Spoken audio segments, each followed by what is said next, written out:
Hey, welcome back. In this video we are going to learn how to name aldehydes and ketones. To name them is simple, just replace the E from alkane with al. So for example, ethanol, or a common old name accepted by UPAC nomenclature, acetaldehyde. Or another one, 2-ethanol, or a common widely accepted name, acetone. An excellent solvent. If the aldehyde group is connected directly to a cycle, you are going to give not the al suffix, but you are going to give carbaldehyde. For example, cyclopentane carbaldehyde. In case of ketones, it's the same as with the normal naming, so cyclopentanol in this case. Other common compounds, formaldehyde, benzaldehyde, acetophenone, benzophenone, these are all commonly old names accepted by UPAC nomenclature that can be used in naming the aldehydes. Other thing to say, when the carbonyl group is used as a substituent, you have to be careful. In the case that you have a radical on this side, it's called acyl group, as we have learned acyl chlorides, for example. If it has only a CH3 acetyl group, if it has only the hydrogen, formyl group, and if it has the benzoic ring, benzyl group. Okay, just to keep in mind those ones that we will need in the future videos.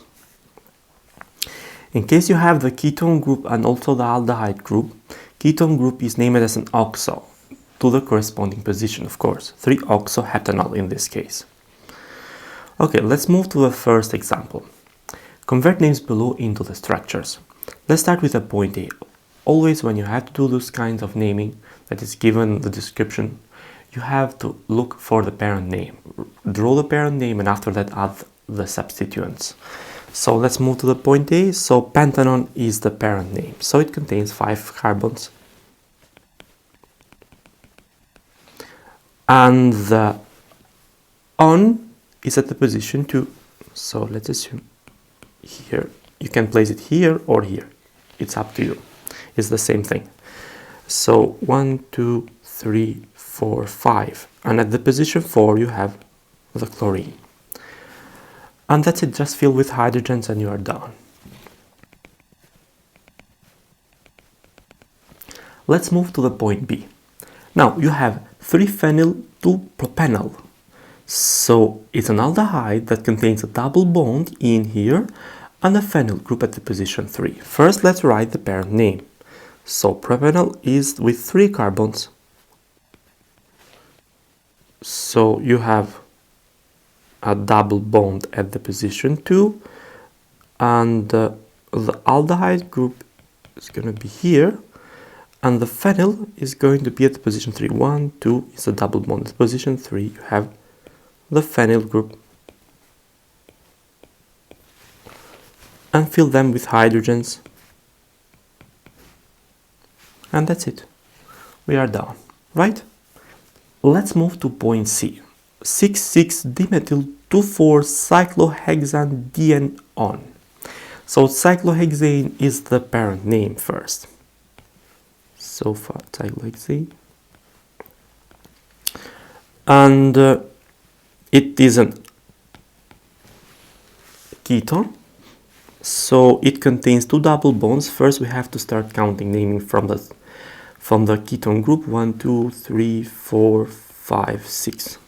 Now at the position 2 it has a double bond, and at the position 4 it has a double bond, and at the position 6 it has 2 methyls, one CH3 and another CH3, and we are done with this compound. Right, let's move to the point D. Paranitroacetophenone. As I mentioned above, acetophenone, you have to remember it as a compound. So point D, acetophenone was this guy. So it contains like this. And paranitro at the para position, it contains a nitro group. And that's it, done. Let's move to point CF. This looks complex, but don't worry. So it's cis-3-isopropyl cyclohexane carbaldehyde. Because the aldehyde group is connected directly to the ring, it takes the name carbaldehyde, right? So point F you're going to have first the cyclohexane and cis-3 isopropyl cyclohexane carbaldehyde. So the aldehyde group is in cis at the position 1, 2, 3 with isopropyl. If you remember the isopropyl group, CH with two CH3s. Right, do we have any double bond? No. And that's it. Let's move now. You have the structures and you have to convert them to their corresponding names.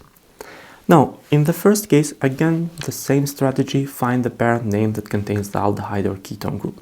So this is the parent name that contains the aldehyde in this case. So how many carbons do we have at the parent name? 1, 2, 3, 4. And this compound here is a benzene ring that we call it phenyl, okay? So what we have? 4-phenyl butanol, right? Let's move to point B. So here we have a ketone group that rules the game, a methyl and a double bond. So the numbering should start on this side. So you have 3-methyl. Now this is cyclohexanone. So you have to specify the double bond position. 3-cyclohexane. No. Right? So in here that represent the double bond and 3 is the locant or the number that tells the position of the double bond, right? Let's move further. So now at the point D, you see here that it requires also to find the stereochemical configuration, I mean R or S. In this case, who has the highest priority group? This one, the oxygen that is the group 1. And next is going to come this carbon or this carbon? This carbon, because it's connected with 2 oxygens according to the rules that I will link a video that will show up here if you want to know about that. So this is the second, and this is going to be the third, and the hydrogen is the fourth. So in this case, the rotation is going to be 1, 2, 3, and is counterclockwise, and we call it S. But due to the hydrogen that is coming above the plane, this takes the configuration R. Now we know that according to the numbering here is 1, 2, 3. So this is because the aldehyde group rules the game here compared to the hydroxy group. So the R configuration is going to be at the carbon 2. So 2R in bracket, and after that we continue with the naming. So it's 3 carbons, parent name is going to be propanol because it has 2 hydroxy. So at the position 2 and 3 you are going to write so 2, 3, dihydroxy propanol, sorry, right? Let's move to the point F. So you have two aldehydes group connected to the ring. How we are going to name them? If it was only one, we called that according to the common name benzaldehyde. But if you have two, you have to obey the nomenclature from UPAC. So so an aldehyde connected to a ring is called carbaldehyde. So in this case, you have 2 carbaldehydes, so it's going to be benzene dicarbaldehyde. Right? Let's move further. In the case of ketones, here we have 2 ketones groups. So this is cyclohexanone. In this case is going to be cyclohexadione.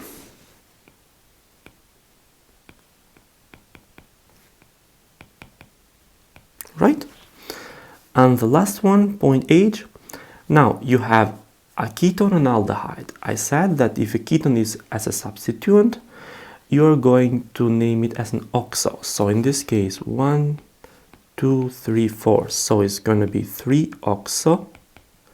What is the parent name? 1, 2, 3, 4, butanol. Right? And this compound, I'm going to leave that as homework. If you are able to name it, leave that in the comment below, and I will respond if you find it correctly. Thank you so much for watching, and look forward to see you at the next video, that is preparation of the aldehydes and ketones. That is going to be follow up by another video, that is reaction of aldehydes and ketones. That is really important. Up until there, peace.